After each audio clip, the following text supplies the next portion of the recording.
You're watching Fox 17 News, Nashville in Focus. Happy Sunday morning, everybody. I'm Scott Couch. Glad to have you with us. And this is the first show that has happened since daylight saving time went into effect at 2 a.m. Hopefully, you're all feeling somewhat more rested. I know that's the idea, but I think the scientists say that's not how it works. But at least you're with us, and you had an extra hour to sleep last night. We're talking politics today. Two Republicans, two Democrats making, their thoughts known to you guys on the issues of the day. Let me introduce our guests and we will wade in. Jasper Hendricks, Democratic strategist, chair of the Metro Fair Board. Wonderful to have you, sir. Steve Gill, local attorney, political analyst, radio and television, also publisher of TriStar Daily. I think it's TriStarDaily.com. Yep. I read Steve constantly. In fact, I think he may text me with his new articles before you guys get a bite, or probably at least at the same time. But check that out. Gracie Freeman back with us, Democratic Party organizer, been a part of several campaigns and always willing to share an opinion, so we're glad to have you. And back with us for the first time since his campaign ended, Trace Whittem, a former Tennessee Senate congressional candidate, both Tennessee Senate and most recently ran for Congress. Know about it all. And former Tennessee Senate aide. So I told him when I called the other day to see if he could come on the show, your campaign's over so I can invite you back to offer your opinion. Guys, let's wade in.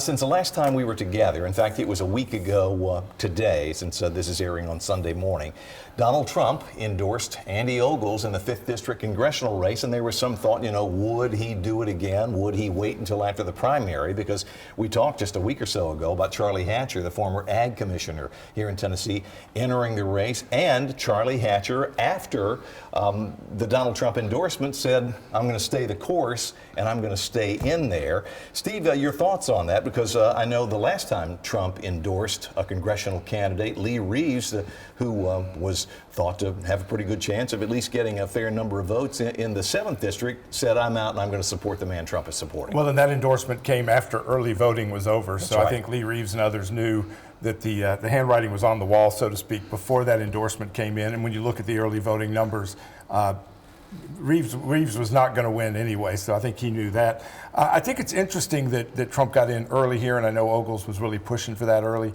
He didn't want a late endorsement. He wants to help raise fundraising thanks to the Trump endorsement, which may work. But Andy has to make the calls. He's got to raise the money. Hatcher's going to have big funds again. The same people that were Democrats and anti-Trumpers that funded Courtney Johnson's primary 2 years ago are going to fund his. And the question is, can Andy raise enough with the Trump endorsement to beat him? Well, to your point, there was a well-funded Republican candidate who opposed Andy Ogles in November. He was just running a couple of months back. Chris, your thoughts? You've run campaigns like this. Well, I ran against Andy, and it did come down to money. If you remember, that's kind of what even got Andy in trouble. It was the money. So the money and the endorsement's a big deal. It was the endorsement that kind of secured his money that got him in that seat, right? And then it's kind of hoping that the endorsement kind of maybe gets a pardon if there's an issue. So, look, campaigns are very expensive, and congrats to Commissioner Hatcher. I talk a lot about, look, if you're running for Congress, run for something. Don't just run because the president's going to endorse you. Run because you care about the people. So you got to run your campaign. Your compass has to point north. But Andy Ogles isn't up against anything new. He's probably more prepared for it than ever. So I'm sure he would welcome it with or without the cash. I'm sure he'll do what he needs to do. But it kind of seems like, look, if the president's going to weigh in and help him, then he probably feels okay about his campaign. Not that I'm dying, for you, a Democratic leader in our community, to talk a lot about that. But incumbency is a powerful thing, and Ogles has that. He does, but also it's still kind of early. And also Tennessee has historically low voter turnout, and so if the commissioner can get out there and talk to voters and talk to other people, who may not necessarily voted in the last election, may not have voted in the last primary election, and can turn them, then he could possibly overcome that. But then also Democrats are also paying attention to the race as well, because we have a strong candidate in that, in the 5th Congressional District. We have a couple of strong candidates in the 5th Congressional District, and so we have our own primary that we're going to be focused on in increasing the votes. But I think at the end of the day, the president's endorsement, could potentially end up hurting, because it's like, you look at the way that the government is being run right now, and even he said when back in the day that a shutdown is the president's fault. I think that people are going to start taking a look at the way that grocery prices are more expensive now than what they were before. A year ago this time, inflation. We have the largest debt that the country has seen, and people are going to decide whether or not they're going to go with this Trump-backed Republican or another Republican who could be more sensible and is willing to go to Washington and work, with people to bring things back to the district, or will they go to, and vote, with Democrats didn't turn out enough Democratic votes. Just real quickly, Trump is, I'm going to say, Trump, let's be honest, Trump with Tennessee Republicans, Trump is always a winner. Let's be very clear. We still have very low vote turnout. He hasn't lost yet. There is a couple of Democrats in the race. Chaz Mulder, the mayor down in Columbia, pretty well funded from what I read. Yes, well funded and very well liked. He became mayor the same time as Andy Ogles did, so I think if he's looking to cut into a little bit of the persuadable voter base, he certainly has the opportunity to do so. Mike Cortez, well liked by Metro Council members. If I can weigh in on Ogles having the Trump endorsement, Go. I agree that there is a point well taken by Jasper that we don't know what things are going to look like by the time the 2026 midterm primaries are actually taking place, and perhaps Tennessee Republicans will feel differently about the Trump endorsement then. I personally do not see any world in which Ogles is beaten with the Trump endorsement. I think he's Trump's perfect henchman. He is the person introducing bills to allow Trump to run for a third term. Why would Trump, back away from supporting him now? He wants to see him back in Congress, and I think he's going to do what he needs to do to help him win that I primary. would point out Trump won this district by 20 points 1 year ago today. And I've got to leave it there, but when we come back, we're going to talk about the 7th district race, which is hot right now. Stay tuned for that. You're watching Nashville in Focus.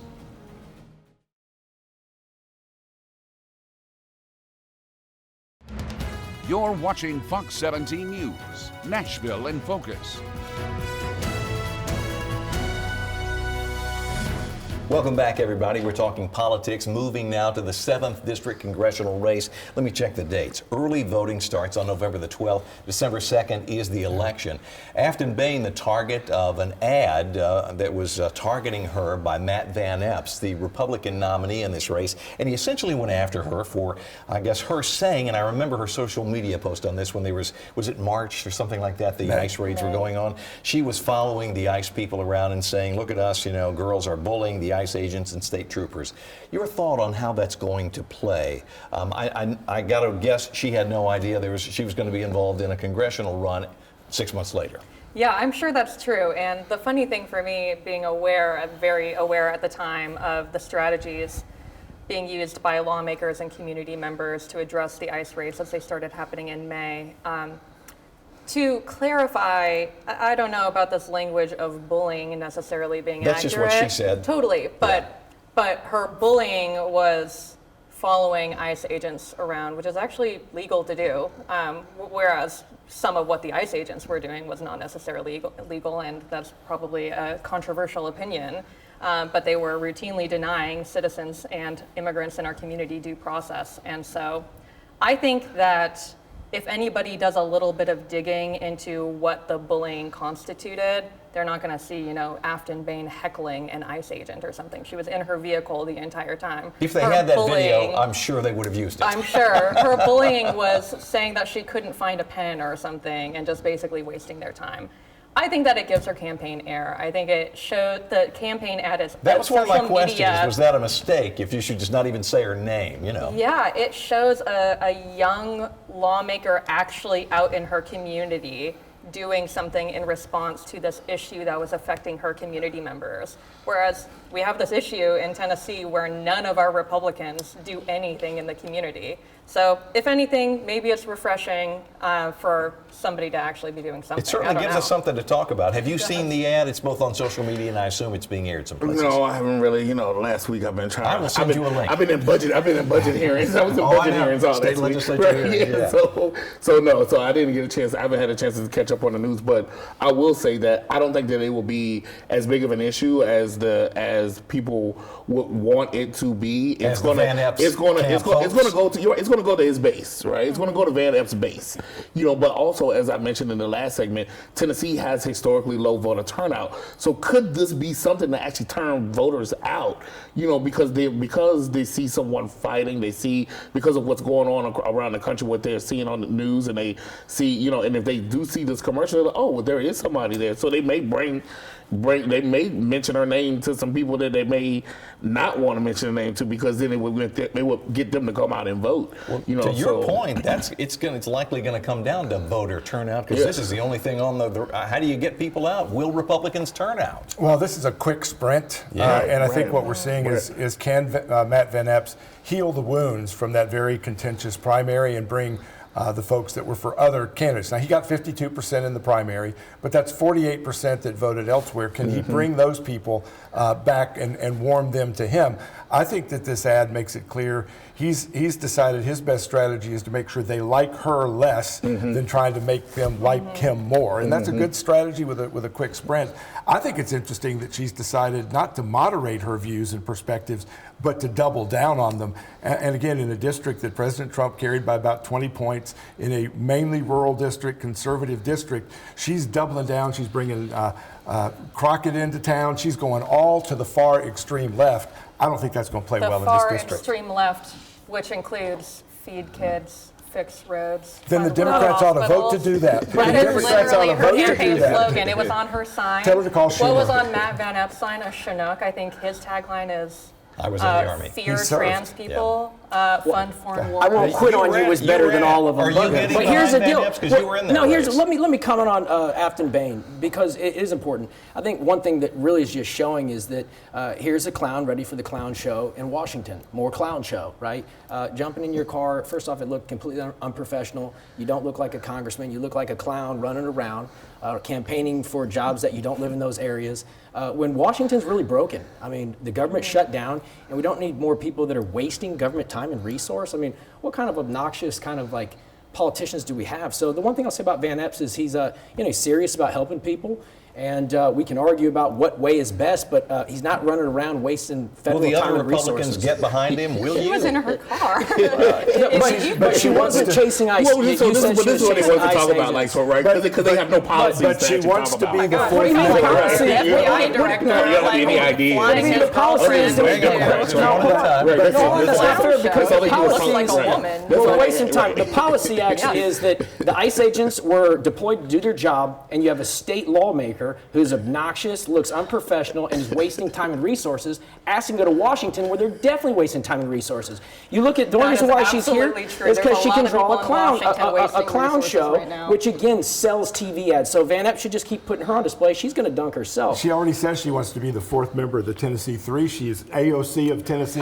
That is not going to play here. We're right back. You're watching Nashville in Focus.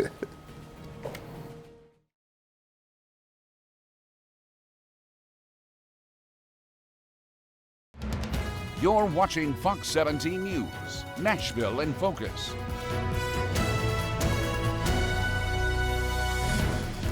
This past week, Tennessee Secretary of State Trey Hargett went public saying that he and his office had identified 42 people, non-citizens, who had voted and forwarded them for FBI review. Are you impressed by this? They use some sort of, I guess, federal government software. That's not a lot of folks. Well, we need to find more people. Look, even in our congressional race, the 7th, right? Google announced the winners 3 days before the election, right? So you have big data interfering in elections. Election integrity, election interference is so important, and it starts at the party levels, but it works its way up. And clearly our Secretary of State is saying, look, we have problems in our election system. The president's screaming fraud from the top. Our 2 senators are saying they're being spied on by FBI. Look, apparently we're really under attack, and so I appreciate the Secretary of State looking at something like this, and they need to do more of it, because the data companies are building the White House. So were you impressed by the number? Because he was trying to find more. So this is the issue. Yes. Is that they're using software that is not reliable. that has been patched together, and there are other states that have expressed concerns about the number of about these numbers, because Not that they were large. Not the fact that they're large. It's because a lot of these people that they've identified are people who registered in person at the DMV. So how were they able to register at the DMV or at another state agency when they had to provide documentation to prove who they are? If you guys haven't done that so lately, these you are have to provide a alleged. lot of So you have to documentation. keep saying that these are alleged people. Yes. These are not 42 people that have actually voted. They don't know that yet. That's why it's with the FBI. It's because they have to do the investigation. And so when you look at like Colorado and a couple of other states have said, oh, wait a minute, these same people are the same people that registered within our state agencies. So if you have 42 people that registered with the Tennessee Department, I don't know, because he hasn't released how they found these people, No, or he where these people indicated where that the they were people identified through that software. do that software, but they Yeah. don't. But how through that software? Like what state agency, what database did they feed? And Maybe it was the software. And that's not clear. So I think we have to be careful with that, because it's just, these are alleged. We don't know. And then, like I said, other states have found out that these are folks that are being identified are people who registered with the state and they've provided documentation. My to say sense that they were is here. that Tennessee's, I guess, voter situation is pretty secure. Yeah. Yes, that's what you Tennessee say. touts having some Right. of the strongest election integrity in the country. Yes, none of these have been investigated yet. This is a list of names. There's been no confirmation. Also, if anybody other than me knows how many voters were run through the system in Tennessee, over 4 million. It's very, I would very hope that challenging. they ran them all through there, since it's But a how can computer. we It's verify very any of it? challenging But how can we even to verify it? determine- We just trust it. You actually have no proof that you can verify it that's secure. Well, the FBI is going to do an investigation, Right. so And if we you hope believe in so. the Yeah, FBI. Let's give Steve a bite before we hit break. Oh, I would just say, 42 is a small number. I don't think that's the same number we may see in other states as we see bigger issues. Right. And we are told nobody is voting illegally, and clearly some are. We're told nobody is on Medicaid illegally that are here illegally. We're told nobody is on Medicare that's here illegally. They are, and we're finding that out daily. But don't ask questions to verify it, Stephen. That's one good thing about Republicans. We're asking the questions, and we might not like the But answers, these are the but we're systems that asking you the got to put in questions. place. Like these And are we're the asking the questions to And fix so- it. the 49 but you states. should- And we're asking the questions to Actually, fix yeah, it. We can all We've agree, been though, in the that there other is a 49 states. small number, and we should be working to reduce that number. Absolutely. Right? And And investigate Right? it. And investigate, We should because we got to know who's investigate doing it. And we should not jump to It's been conclusions a worthy prior to conversation, the and end hopefully of the some people who investigation. hadn't heard about those 42 now know about it, and we'll keep you posted on the review. Quick time out, another segment coming up. You're watching Nashville in Focus.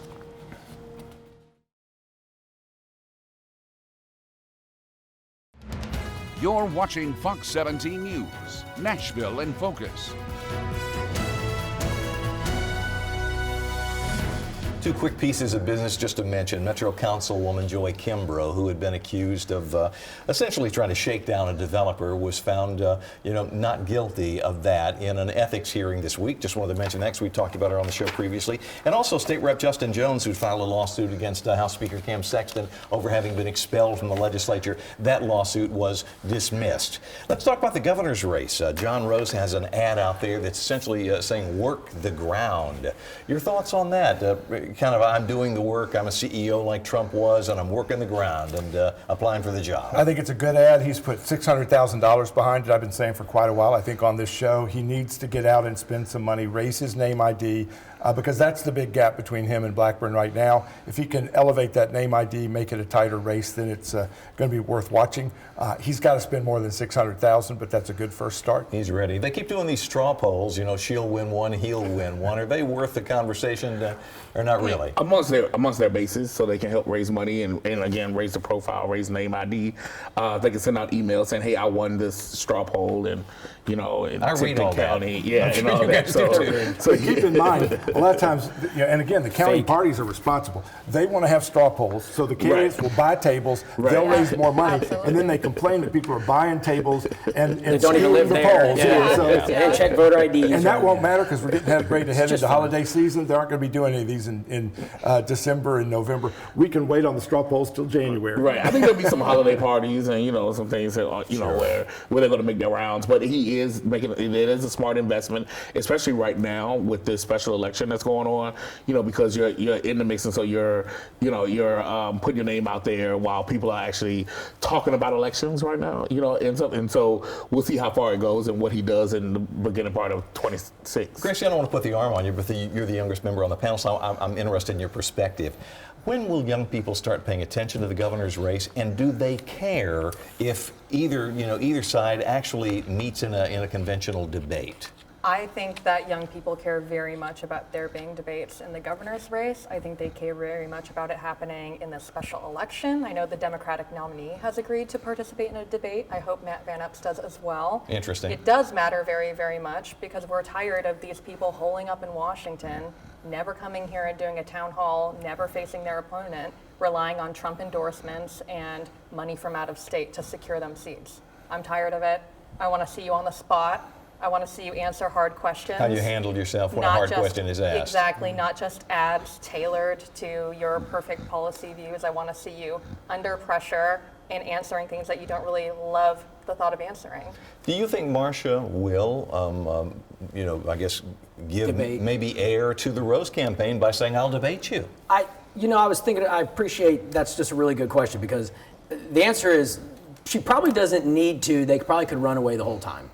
Marcia's a media darling. Senator Blackburn's a media darling. She does very well. She gets enough media attention and time of people dedicating articles to her to where she doesn't need to debate anyone else.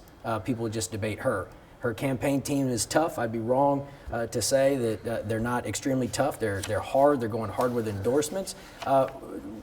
Congressman Rose, you're right. It's just he's got to build media.